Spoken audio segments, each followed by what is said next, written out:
আমি আসছি বেতিয়ারকান্দি পশ্চিম পাশে আউটসাইড ব্রিজ আছে একটা জায়গাটার নাম আমি জানি না।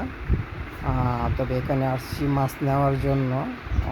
ব্রিজের নিচে ও বসে বৃষ্টি আসছিল, বৃষ্টি আসলে যে দেখতে পাচ্ছেন যেটা কি করা জাল হয় না কি জানি, ওটা দিয়া মাছ ধরে। এটা নিচে রাখলে পানি স্রোতে এটার ভিতরে আসা মাছ ঢোকে। বিভিন্ন কোয়ালিটির মাছ আছে এখানে।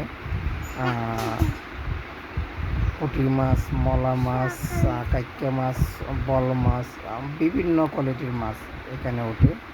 তো এখানে ওদেরকে বললে মাছ উপরে নিয়ে আসে, দরদাম করে মাছ নিয়ে আসা যায়। গোড়া মাছ আসলে অনেক ভালো, এটা আমরা বাহিরে পাই না। বড় বড় মাছ আছে কিন্তু বাহিরের যে মাছগুলো, মাছের খাবারের কোনো স্বাদ নাই। আর দেশে যে কোনো মাছ আপনি খাবেন তৃপ্তি অনুযায়ী খেতে পারবেন, মজা করে খেতে পারবেন। কারণ এটা যারা বাহিরে আছে একমাত্র এরাই বুঝে দেশের মাছের মজা কত আর বাহিরের মাছের মজা কত। দেশের মাছের তুলনাই হয় না। কিন্তু এখানে দেখা গেছে কি কিছু করার থাকে না, এগুলোই নিয়ে আসতে হয়, মজা না লাগলেও নিয়ে আসতে হয়। কারণ তরকারি তো ভাত তো খেতে হবে, গোস্ত কত খাওয়া যায়।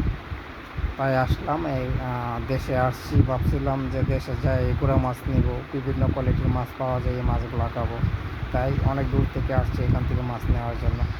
দেখতে পাচ্ছেন মাছ জাল ওঠাইতেছে।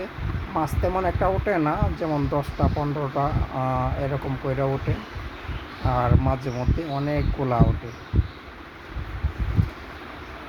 ওই যে লোকগুলাকে দেখতে পাচ্ছেন ওরাও মাছ নেওয়ার জন্য আসছে। কিন্তু যেদিনকে আমি আসছি সেদিনকে আমি মাছ নিতে পারি নাই, কারণ আমি আসার আগে আরেকজন লোক